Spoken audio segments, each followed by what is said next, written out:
गौतम बुद्ध के अनुसार हम वही बनते हैं जो हम सोचते हैं।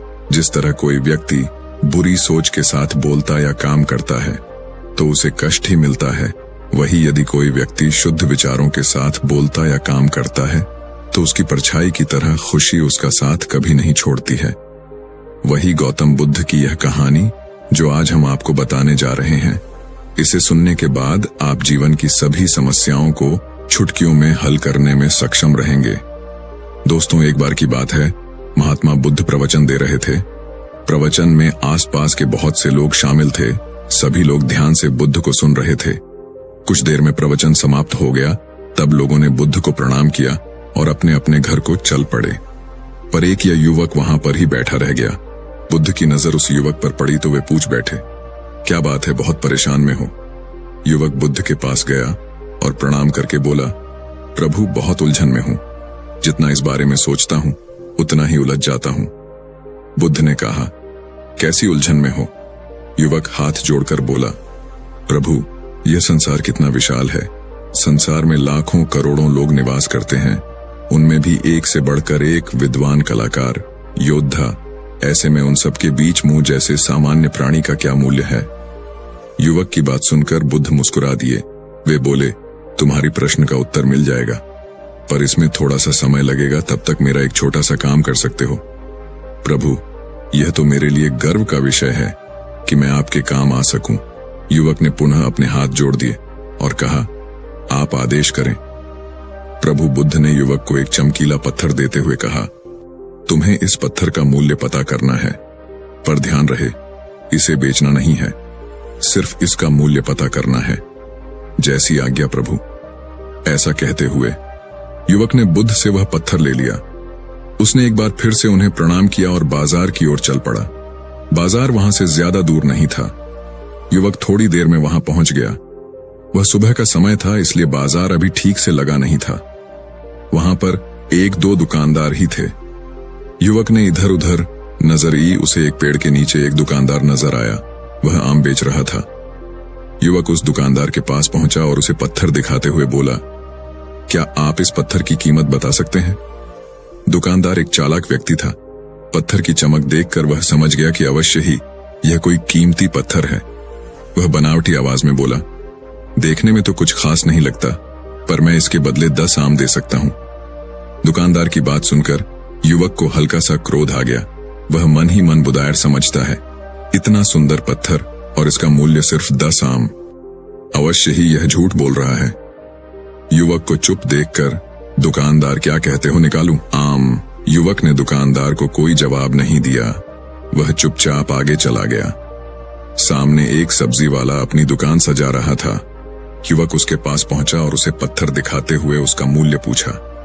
उस पत्थर को देखकर सब्जी वाले की आंखें खुशी से चमक उठीं। वह मन ही मन सोचने लगा, यह पत्थर तो बहुत कीमती जान पड़ता है। अगर यह मुझे मिल जाए तो मजा ही आ जाए। क्या हुआ भाई, कहां खो गए? युवक ने दुकानदार की तंद्रा तोड़ी। सब्जी वाला चौंकता हुआ बोला, कुछ नहीं, कुछ नहीं, मैं तो बस मन ही मन इसकी कीमत की गणना कर रहा था।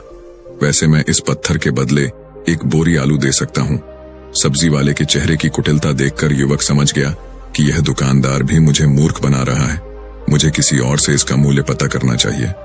यह सोचता हुआ युवक आगे बढ़ गया।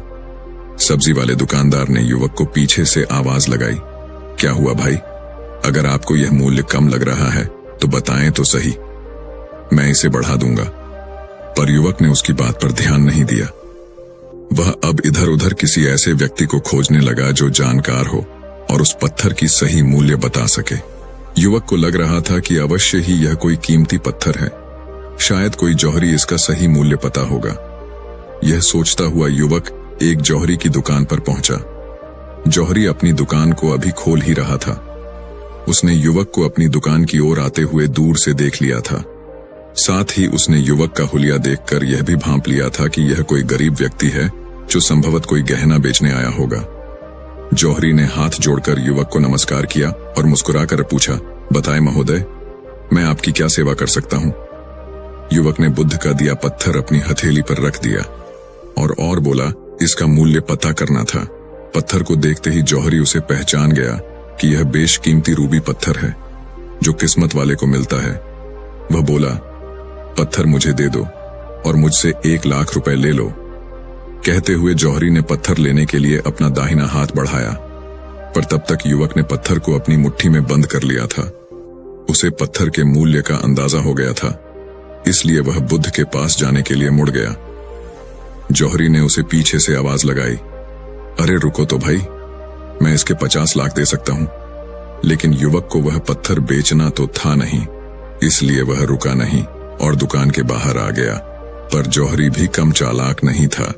वह उस अनमोल पत्थर को किसी भी कीमत पर अपने हाथ से जाने नहीं देना चाहता था। वह दौड़कर उसके आगे आ गया और हाथ जोड़कर बोला, तुम यह पत्थर मुझे दे दो, मैं इसके बदले 1 करोड़ देने को तैयार हूं। युवक को जौहरी की बातों में अब कोई रुचि नहीं रह गई थी। वह जल्द से जल्द बुद्ध के पास पहुंच जाना चाहता था, इसलिए ना तो वह रुका और ना ही उसने जौहरी की बात का कोई जवाब दिया। वह तेज तेज कदमों से बुद्ध के आश्रम की ओर चल पड़ा। जौहरी ने पीछे से आवाज लगाई, यह अत्यंत मूल्यवान पत्थर है, अनमोल है, तुम जितने पैसे कहोगे मैं दे दूंगा। यह सुनकर वह युवक परेशान हो गया। उसे लगा कि कहीं पत्थर के लालच में जौहरी उसे पकड़कर जबरदस्ती न करने लगे, इसलिए वह तेजी से आश्रम की ओर दौड़ पड़ा। युवक जब बुद्ध के पास पहुंचा तो वह बुरी तरह से हाँफ रहा था। उसे देखकर बुद्ध मुस्कुरा दिए, फिर भी उन्होंने अपने चेहरे से कुछ भी जाहिर नहीं होने दिया। वे बोले, क्या बात है वत्स, तुम कुछ डरे हुए से लग रहे हो। युवक ने बुद्ध को प्रणाम किया और सारी बात कह सुनाई। साथ ही उसने वह पत्थर भी उन्हें वापस कर दिया। बुद्ध बोले, आम वाले ने इसका मूल्य 10 आम बताया, आलू वाले ने 1 बोरी आलू और जहरी ने बताया कि यह अनमोल है। इस पत्थर के गुण जिसने जितने समझे उसने इसका मूल्य उसी हिसाब से लगाया। ऐसे ही यह जीवन है। प्रत्येक व्यक्ति खान से निकले हुए एक हीरे के समान है, जिसे अभी तराशा नहीं गया है। जैसे जैसे समय की धार व्यक्ति को तराश की जाती है, व्यक्ति की कीमत बढ़ती जाती है। यह दुनिया व्यक्ति को जितना पहचान पाती है उसे उतनी ही महत्ता देती है। कहते हुए बुद्ध एक क्षण के लिए रुके, फिर बोले, किंतु आदमी और हीरे में अंतर यह है, हीरे को कोई दूसरा तराश होता है और व्यक्ति को अपने आप को स्वयं ही तराशना पड़ता है।